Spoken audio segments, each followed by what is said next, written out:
ya como un dogma si quiere, que si nosotros tenemos un antígeno, se va a generar una respuesta inmune contra ese antígeno. Bien, acá vamos a hablar, como vamos a hablar de anticuerpos, vamos a hablar del linfocito. Si a este le llamamos el antígeno 1, el linfocito que va a reaccionar, pongámosle, también se va a llamar el antígeno B1. ¿Y qué va a producir el linfocito B01? Le vamos a llamar, o B10 mejor, para que no nos confundamos. Con el antígeno 10, anticuerpos antígeno 10, ¿no es cierto? Antígeno 10. ¿No es cierto? Hemos visto que viene un linfocito que reconoce este antígeno, se expande a partir de uno solo, monoclonalmente. Hay una expansión clonal, ¿no es cierto? Si hubiera un antígeno 11, lo mismo, un antígeno 12, lo mismo, un antígeno 1000, lo mismo.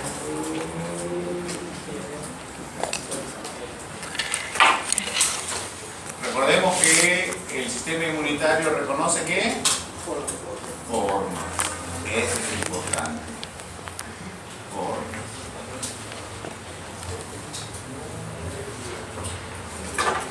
En realidad, cuando nosotros nos enfrentamos a un antígeno, vamos a generar respuesta de acá es el linfocito B11, el linfocito B12, acá el linfocito B1000.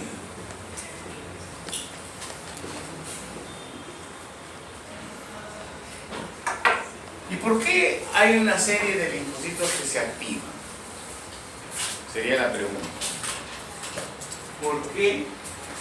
Porque generalmente nosotros tenemos un antígeno y sobre ese antígeno tendríamos varios epítopes.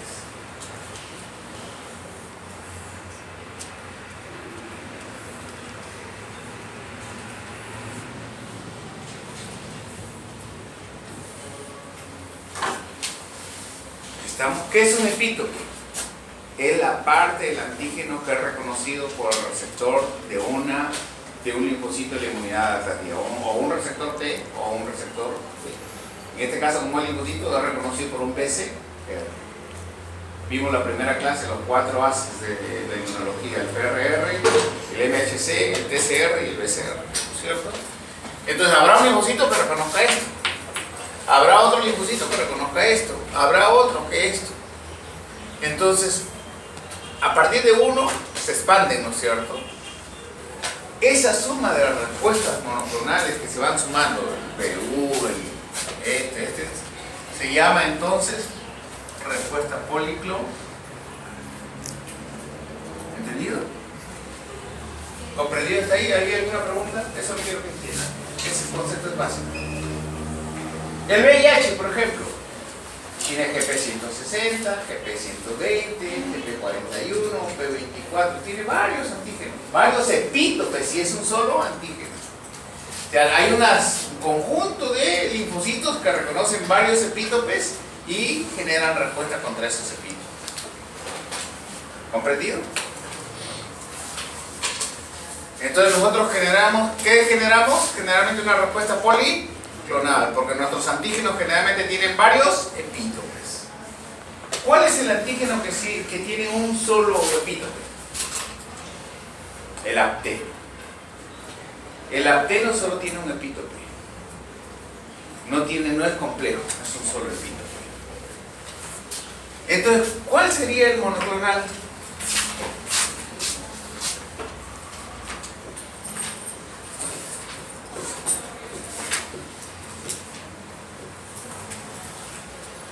Y eso vamos a usar mucho en reumatología, que van a hacer en medicina interna capítulo de reumatología. ¿Cuál es el monoclonal? ¿Cómo se hace un anticuerpo monoclonal? ¿Cómo se prepara un anticuerpo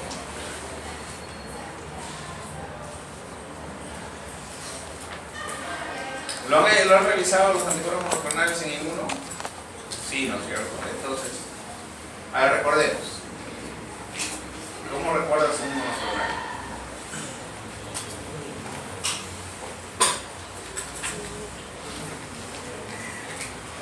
El monoclonal típico, porque ahora hay muchas variantes monoclonales, ¿no es cierto?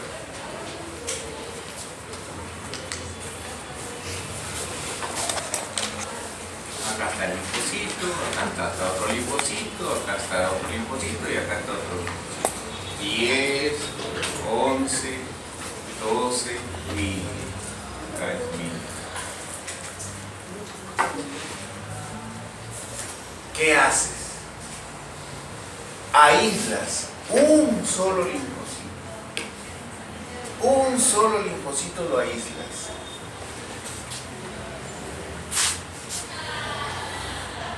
Este linfocito contra...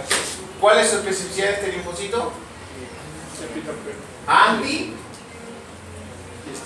Antígeno 10. Es anti 10.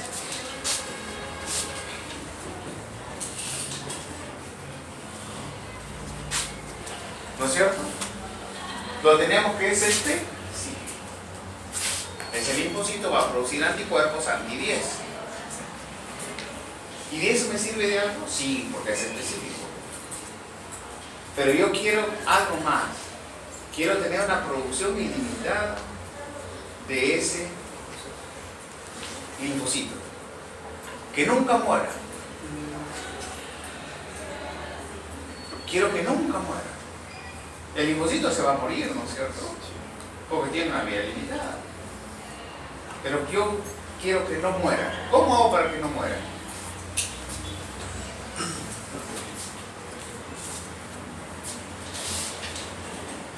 El sueño del hombre ha sido ser inmortal, ¿no es cierto?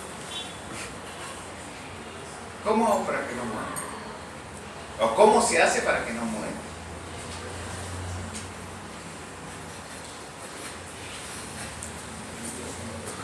Se fusiona. ¿Con quién? Ya sabemos que es anti 10. ¿Con quién lo fusiono?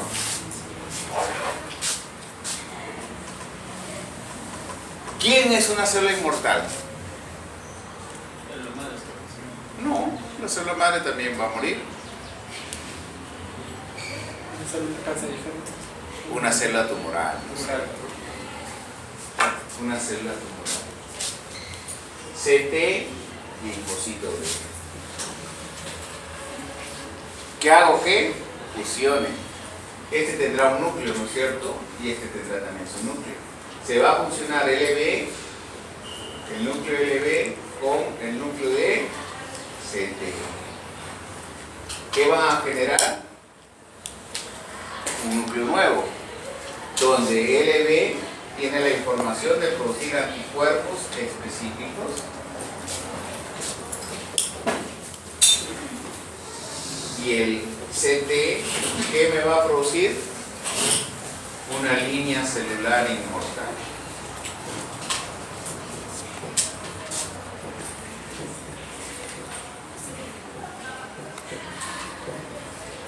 ¿Esto dónde lo hago? ¿Dónde lo ocasiono? ¿Dónde se van a producir? ¿Dónde? En el laboratorio. Eso no ocurre en la naturaleza. Lo hacemos a nivel laboratorio.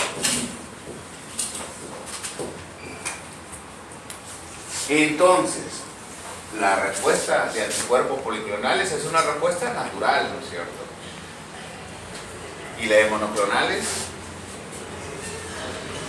¿También puedo producir en laboratorio? Claro. ¿Cómo se produce naturalmente en el laboratorio? Cojo un conejito. A esta linda conejita la cojo. ¿Qué hago? Le pongo el antígeno que yo quiero. Entonces le pongo el antígeno 10. ¿Qué va a hacer su sistema inmunitario? Va a producir anticuerpos anti 10. ¿Qué más? Después le punzo el corazón, le saco toda la sangre y separo el suero, los anticuerpos anti. Pero se murió ella porque le puse el corazón y se acabó. ¿Fueron ilimitados? No. ¿Se acabó el animalito de experimentación de los trucos? Se acabó. ¿Y se terminó? Se terminó. En cambio acá, ¿qué hice? Produje ¿qué? Líneas celulares inmortales.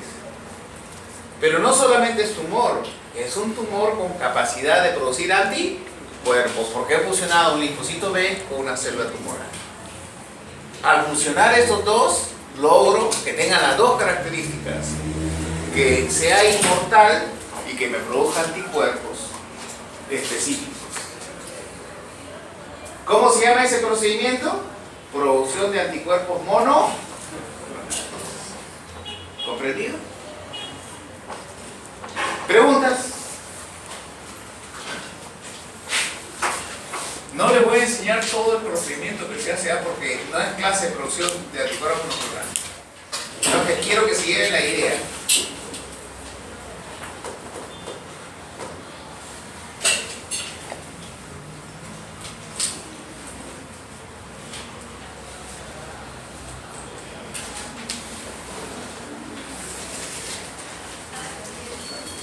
La pregunta sería, ¿en qué seres se hace? A ver, ¿en el ser humano? Generalmente está prohibido experimentar con humanos, por cierto, a menos con fines terapéuticos. Acá es de producción. Acá se usan ratoncitos. ¿De célula tumoral qué se usa? Una célula tumoral de mielomatosa. Y acá ¿qué se usa? Un linfocito B de ratón, que produce anticuerpos específicos de ratón. Así nacieron los anticuerpos monoclonales. ¿Con qué fin se usa? ¿Cómo te llamas? Víctor. Víctor tiene un tumor cerebral.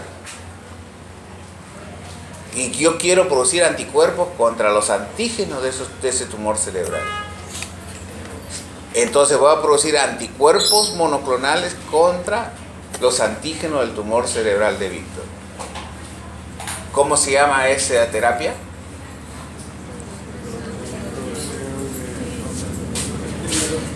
Terapia biológica.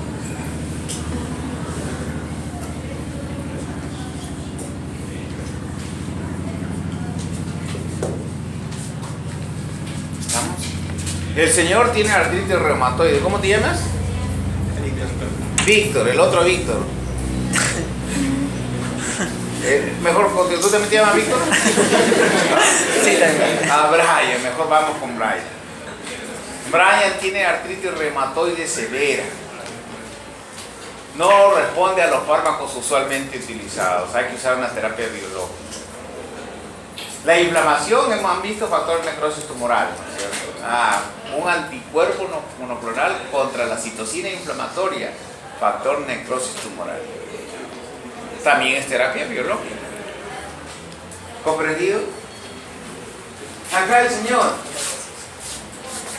otro anticuerpo monoclonal, produce una gran cantidad de anticuerpos. Caramba, ya está mayorcito porque se cojan de las manos, ya, eso después, ya les he dicho, ya. Caramba.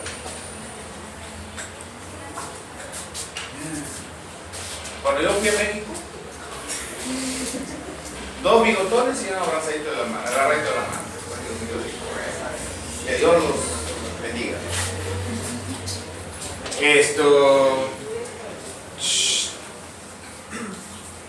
¿Qué desventaja tiene el uso de anticuerpos monoclonales? Que como son producidos por el ratón, que el ser humano los reconoce como extraños y los ataca y los neutra. Cada vez entonces, ¿qué van buscando? Cambiar de versiones. Anticuerpos quiméricos, humanizados, totalmente humanizados. ¿Para qué?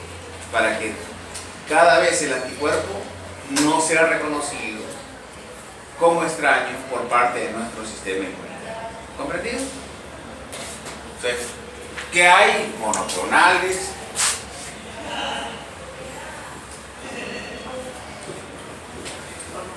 Quimérico quiere decir que de 2 especies, mitad ratón, mitad humano. Humanizado, que ya casi todo es humano, humanizado, todavía no es. Y totalmente humano. ¿Con qué fin hacen el totalmente humano? De no generar respuesta inmunitaria ¿contra quién? Contra el anticuerpo monoclonal. ¿Entendido? Porque cuando le aplicamos al tumor cerebral de Víctor, la respuesta inmunitaria fue rápida, fue buena, pero con el tiempo se comenzó a perder. ¿Por qué? Como era monoclonal de ratón, el sistema inmunitario lo comenzó a neutralizar. Fueron cambiando las versiones, fue generándose una mayor necesidad, y en esa mayor necesidad llegamos a totalmente humano. ¿Comprendido de los anticuerpos? Muchos de estos, si fueran patólogos clínicos, les explicara los anticuerpos monoclonales en laboratorio. Pero ahora es la parte clínica. Estoy explicando los anticuerpos monoclonales de uso clínico. Acá el señor que producía anticuerpos contra su... tenía una anemia hemolítica severísima y no respondía a corticoides, no respondía a nada. Había que frenar el linfocito B.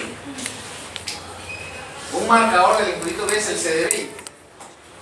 Y se generan anticuerpos anti-CD20 para destruir ese linfocito B.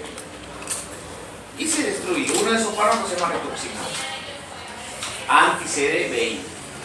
Y ya como le hemos destruido el linfocito B, ya la producción de anticuerpos se ve comprometida. Esta es una maravilla. Lástima que es cara. Muy cara. Muy cara. En algunos casos ha salvado vidas. En otros casos, en términos generales, en algunos cánceres, ha mejorado la sobrevida del paciente. ¿Cuánto? 3 meses. Eso no es significativo, ¿no es cierto? Pero a algunos pacientes que ya decía, ya te vas a morir, resucitó el señor Brian gracias a los anticuerpos monoclonales. Entonces hay de todo. Hay resultados excelentes y falta de resultados. Cuando ustedes terminen su carrera, pienso que va a ser más probable que tengan éxito con la terapia biológica que en nuestra época. En nuestra época, Víctor, lamentablemente, utilizamos anticuerpos de ratón y su mismo sistema inmunitario neutralizó el efecto terapéutico de los anticuerpos monoclonales. ¿Comprendido? Eso es lo que yo quería que lleven de anticuerpos monoclonales, que se lleven esa idea. ¿Por qué es inmortal? Porque se tiene, eso se tiene ahí. ¿Y cuál es la ventaja de tener una línea inmortal y no una policlonal? Que acá depende de cada animal que inoculaste. Acá el efecto es estándar para toda la población, porque esos anticuerpos van a ser iguales en potencia, iguales en afinidad, iguales en especificidad, etcétera, etcétera. Porque es el mismo anticuerpo. Acá, en el otro, como ha producido por distintos animales, va a poner cada animal su propia personalidad, ¿no es cierto? Y algunos serán más potentes, en otros menos, etcétera, etcétera. ¿Converdication? ¿Identification? ¿Peruanos? ¿Peruvianos? Muy bien. ¿Preguntas o vamos al segundo tema?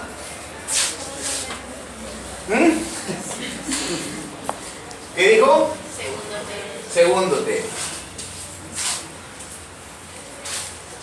Entonces, cuando ya les hablen de terapia biológica, ya saben qué es la terapia biológica.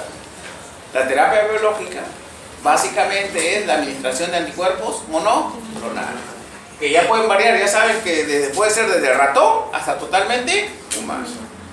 ¿No?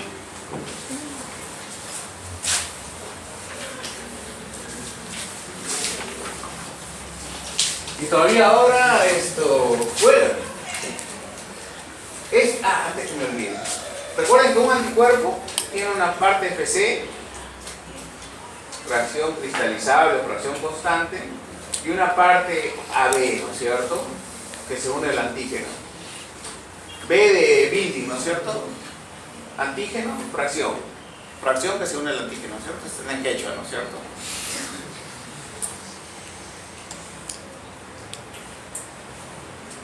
¿Estamos? Puedo usar esta fracción cristalizable y ya no le pongo una fracción AB. Le pongo el receptor del factor de necrosis tumoral. Me inventé una nueva molécula. Receptor, factor de necrosis tumoral, ¿no? TNF, ¿no es cierto? Como los gringos leen al revés, le pones receptor del factor de necrosis tumoral. Y no es un anticuerpo monoclonal. Pero en base al principio del anticuerpo monoclonal han creado otras proteínas. Ah, ¿por qué? Acá está el factor de necrosis tumoral y acá está la célula. Si se une a la célula, genera inflamación. Pero en lugar que se una a la célula, se une al receptor. Y ya no llega a la célula, la bloquea. Y así hay varias moléculas que van a ver en medicina. Es caro, very expensive, muy caro, pero se usa en medicina. Los casos de artritis severísima que no responden, la última línea es anticuerpos monoclonales, terapia biológica. ¿Comprendido?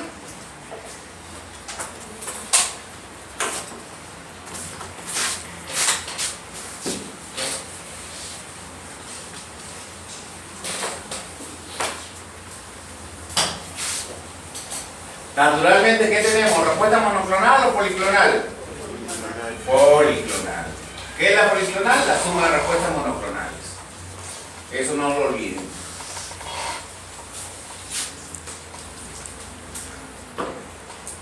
La segunda clase que quiero hacerles es la...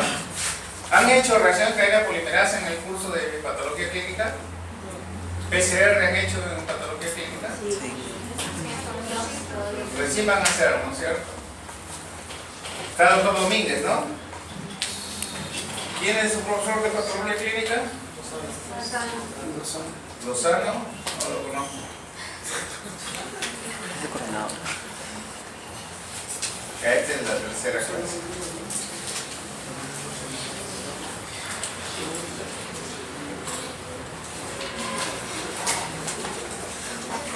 Los métodos de biología molecular son muchísimos. Ahora sí voy a necesitar esto. Ojalá que se vea. Voy a apagar ya.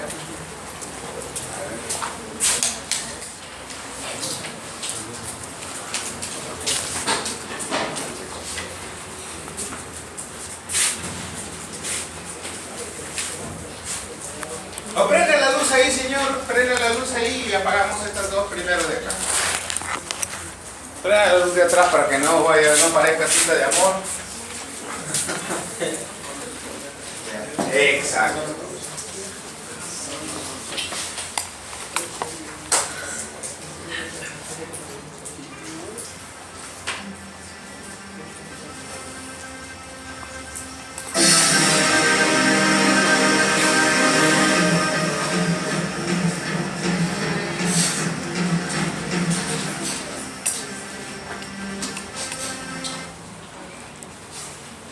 ¿Qué hay? A una muestra biológica se le extrae el ácido nucleico ADN, se le somete a la reacción en cadena polimerasa para amplificar el gen que queríamos estudiar. ¿Estamos?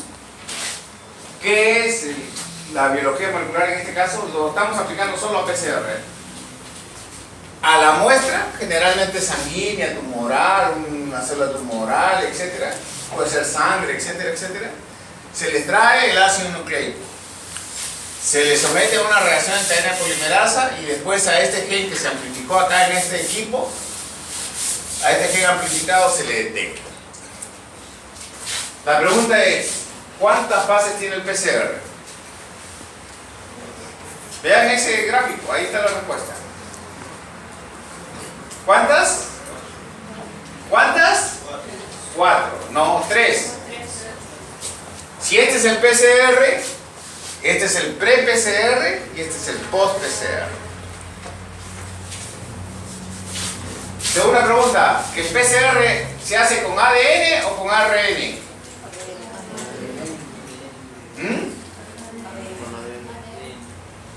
Con ADN. La respuesta es con ADN. Tercera pregunta. ¿Podemos trabajar ARN? Sí. ¿Perdón? No, no es que dependiendo. Si usted necesita utilizar ARN, por ejemplo, en mi laboratorio les dije que hacemos carga viral de VIH. Y el VIH es un virus ARN. Entonces, acá sería una muestra sanguínea. Al VIH que tiene ARN lo convertimos en ADN. De ARN lo pasamos a ADN antes de hacer el PCR. Eso se llama retrotranscripción. Retrotranscripción. Hay mecanismos o hay métodos para convertir un ARN en un ADN. ¿Cómo se llama eso? Retrotranscripción. ¿Qué desventaja tiene trabajar con ARN? Que es muy lábil. Por eso es que hay que conservarlo con mucho cuidado el ARN. El ADN es estable, pero el ARN es muy inestable. Sobre todo a veces estudiamos tumores de ARN. Disculpe la palabra, es bien jodido. Bien jodido trabajar. A veces te sale un falso negativo porque se degradó el ARN. Y no es que no tenga el marcador tumoral, lo tiene. Pero como se degradó, sale como negativo, ¿no? Ese es el peligro con el ARN. Después se hace PCR. Y este PCR es como una fotocopiadora. Fotocopia, fotocopia, fotocopia. El término fotocopiado no existe. Amplifica, amplifica, amplifica, amplifica, amplifica ADN. ¿No es cierto? Y ese ADN tenemos que detectarlo después. Muy bien, seguimos.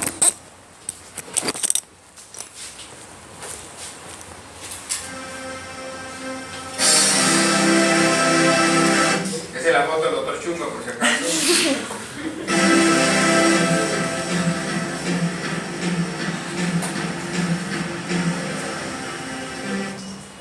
El equipo que se usa para PCR se llama termociclador, que realiza ciclo de temperatura. Dice acá, este es un termociclador.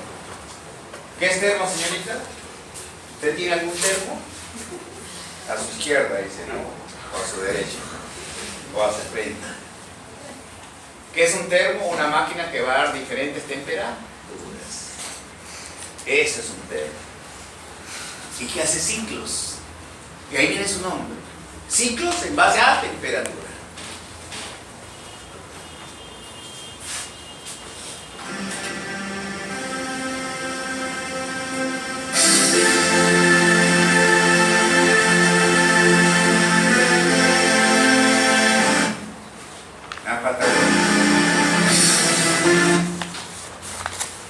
Eso son todo lo que se usa en una reacción de cadena polimerasa.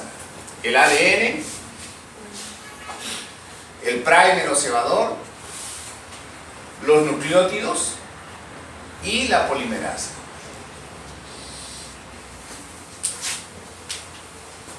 Y ese fue bien ingenioso, eso fue un invento de Carl Müller, ¿no es cierto? Premio Nobel de Química.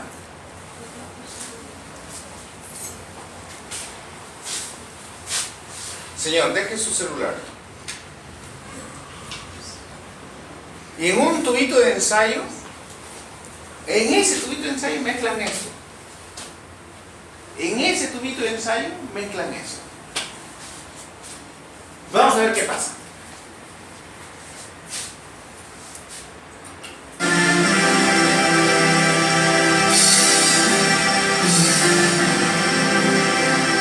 Lo meten ahí, lo tapan, inician el proceso.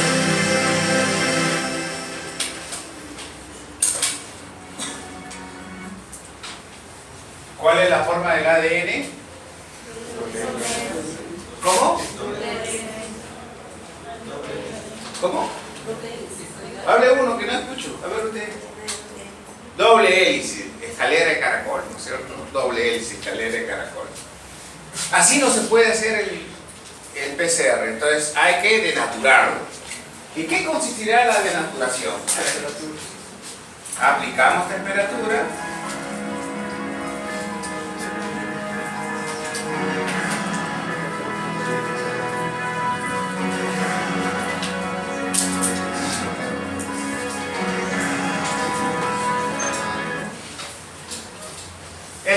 comprende tres partes: denaturalización, anillamiento o hibridación y elongación o alargamiento de la cadena.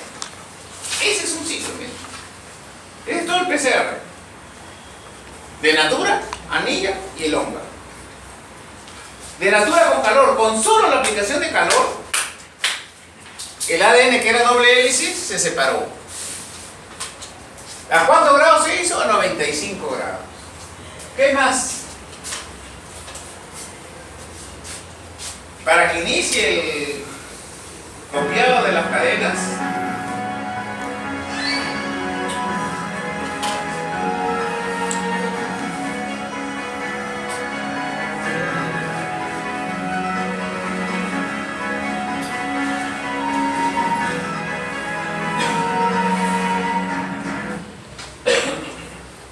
se anillan los primers, se hibridizan o anillan los primers. ¿Qué son primers? Cebadores, iniciadores. ¿Pero en qué consiste? En cadenas de nucleótidos. De nucleótidos complementarios a este. Acá es adenina, acá es timina, acá es timina, acá es adenina, guanina, citosina. Timina, adenina, timina, adenina, adenina, timina, guanina, citosina, adenina, timina, citosina, guanina. Son complementarios. Esas pequeñas partecitas son complementarias. ¿Pero qué tiene que tener de característica única?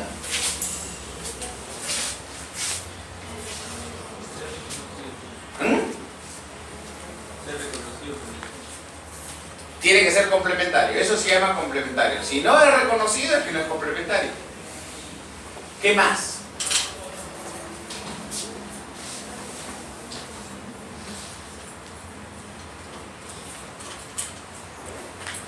¿Cómo se llama usted? Vamos a identificar a Pamela. Unimos nuestros cebadores a todo este grupo de alumnos. Solamente se va a unir con Pamela, porque si no nos daría falso positivo de Pamela con las otras muestras. ¿Especificidad? Es específico, solo para Pamela. Miren que en base a solo esos 4 nucleótidos tenemos que lograr que sea específico de Pamela. Si no, nos va a dar falsos positivos. Entonces el primer es el que da la especificidad de la reacción. ¿Y cómo sabemos que es específico de Pamela? Porque solo se une a ella. Porque solo se une a ella. Sí, solo se une a ella, pero ¿cómo sabemos que ese ADN no es tuyo? Por los genes. Claro, pero ¿cómo sabemos que ese gen es de Pamela y no tuyo? Ahí está la pregunta. Es ahí el detalle, dijo Cantista, ¿no es cierto? ¿Cómo sabemos que es de Pamela? Por la secuencia. ¿Ya? ¿Y cómo sabemos que esa secuencia es de Pamela?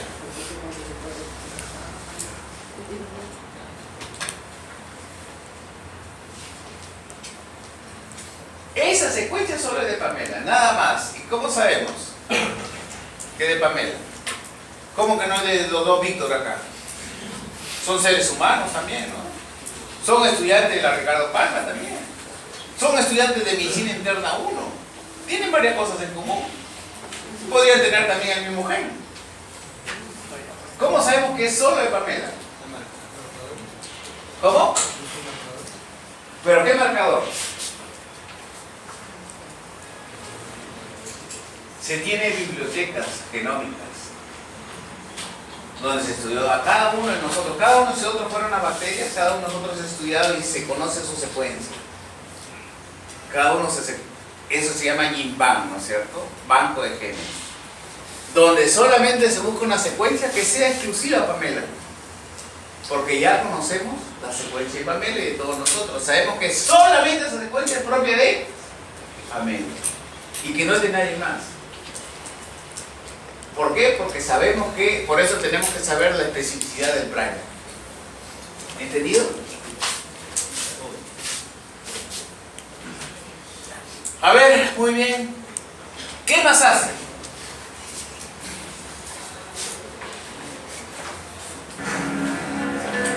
Viene la polimerasa y alarga la cadena. En la última etapa del ciclo que se llama elongación.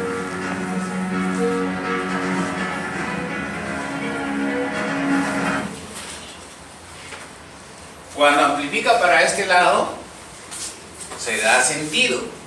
Y cuando amplifica para el otro lado, será antisentido. Entonces, en sentido y antisentido se amplifican las cadenas.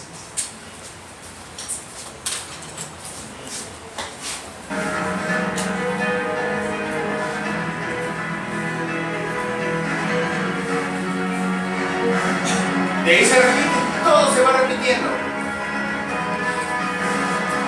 Vuelve a ser lo mismo, vuelve a repetir lo mismo. Elongación, perdón, de la duración, hibridación y elongación.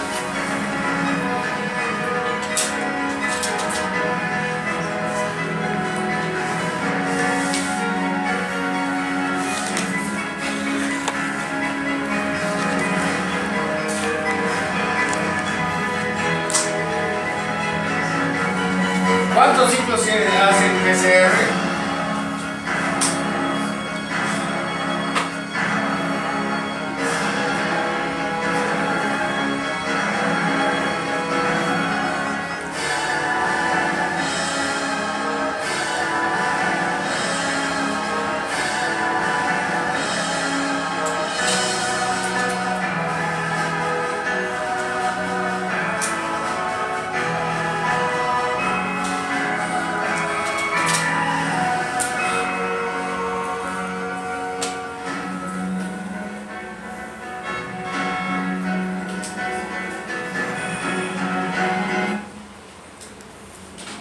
En el ciclo 22, ¿cuántas copias llevamos? Se hace hasta cuántos ciclos en promedio? 30 ciclos. Vamos a ver cuántas copias amplificamos.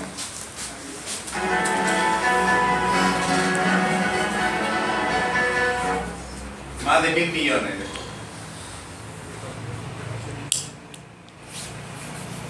¿No es cierto? ¿Lo cree, señorita? No. Habrá que ver, dice. Eso es un método altamente sensible, porque detecta de uno que lo amplifica 1 millón, mira. ¿En qué tiempo? En más de 4 horas, ¿no? La pregunta es, ¿todo el tiempo hemos tenido termociclador? No. ¿Antes cómo hacían? Pasaban de un lado, al otro lado, manualmente, ¿no es cierto? ¿Y no te cansabas? Claro que te cansabas. ¿Y cómo llegaron a esas temperaturas óptimas? Probando, ¿no es cierto? O sea, que es un método que ha exigido muchísima preparación, ¿no es cierto?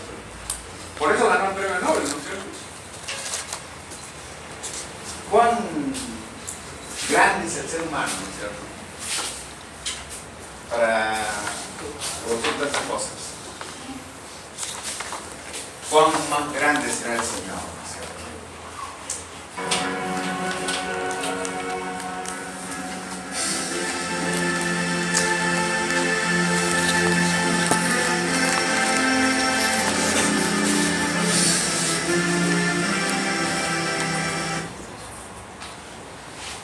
Aunque no nos escucha, el Cámara a quien ha puesto esto en el internet para que puedan ustedes entender lo que es un PCR. Bendito sea. Las generaciones PCR ya son múltiples. Esta es la primera generación, la generación más arcaica. Veamos el PCR en tiempo real. Sencillito también. En gráfico, que acá se lo van a llevar ustedes también.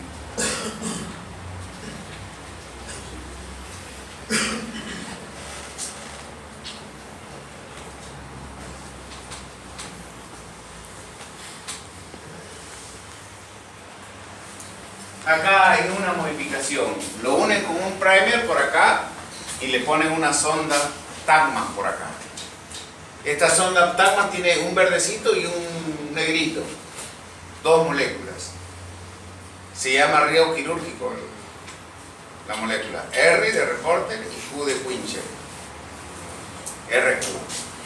Entre estas dos se neutralizan. Si es que están juntas, se neutraliza. Si están separadas, emiten una señal. Cuando están juntas, nada. Cuando están separadas, emiten una señal. Y esa señal se puede cuantificar. Ese es el reporte, emite una señal, siempre y cuando no esté el quencher cerca, porque el quencher le quita su energía. Un diseño bien creativo, bien imaginativo.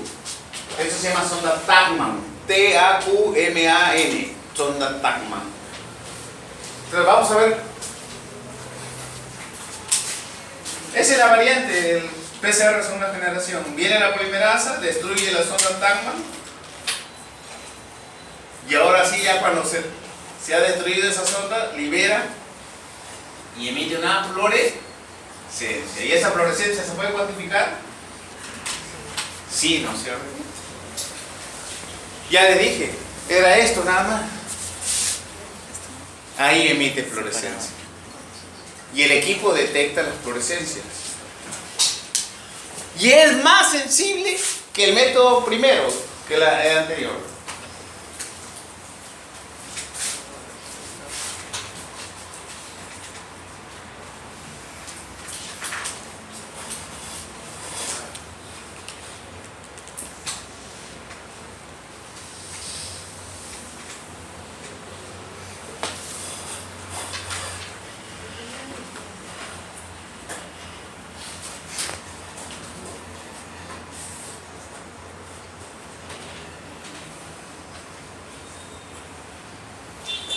¿Para qué se usa?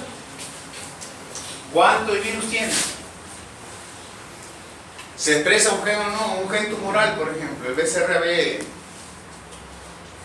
¿El paciente está haciendo resistencia a fármacos? También lo estudiamos. Detectamos patógenos, diagnóstico de tumores, discriminación alérgica. O sea, tiene muchas aplicaciones. Es un método más sensible. ¿Qué ventajas tenía sobre el PCR tradicional? A ver, vamos a ver.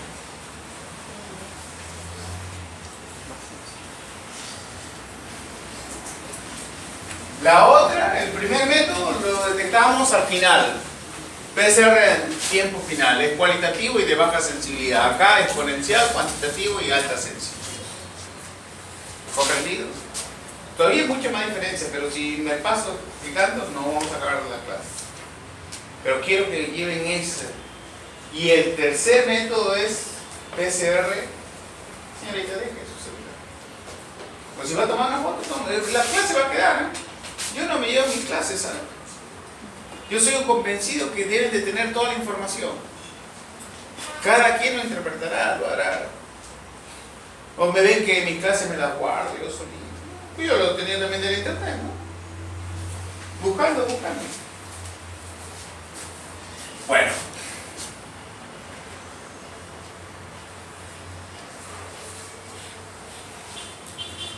¿Preguntas de PCR? Ya está la segunda clase. Y es algo que van a aplicar. Sí, señor, dígame. El detalle, doctor, es al final en el primer, porque si solamente son 4 nucleótidos, ¿cómo se ha hecho o cómo se hace para justo dar en el blanco? Porque, o sea, no sé si puede ahondar un poco más en el hecho. Claro, nosotros parte de nuestra cadena de ADN es de secuencias comunes a todos, o casi todos los genes. Pero entonces habrá partes que son polimórficas del gen. Se busca dentro de la parte polimórfica la secuencia específica de ese gen, no en la que es común a todos los genes.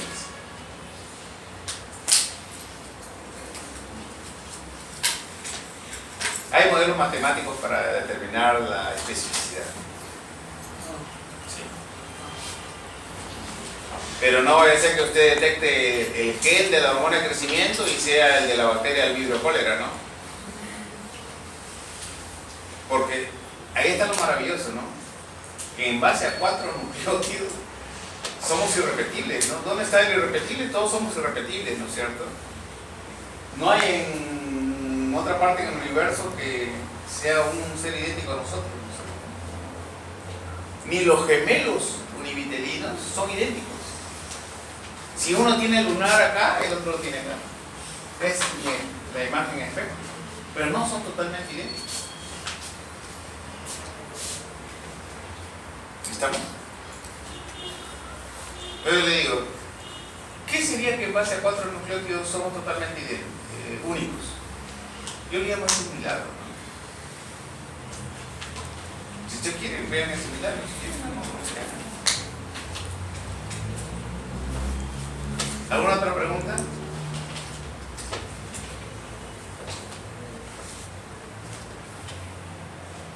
¿Es una reacción antígeno-anticuerpo?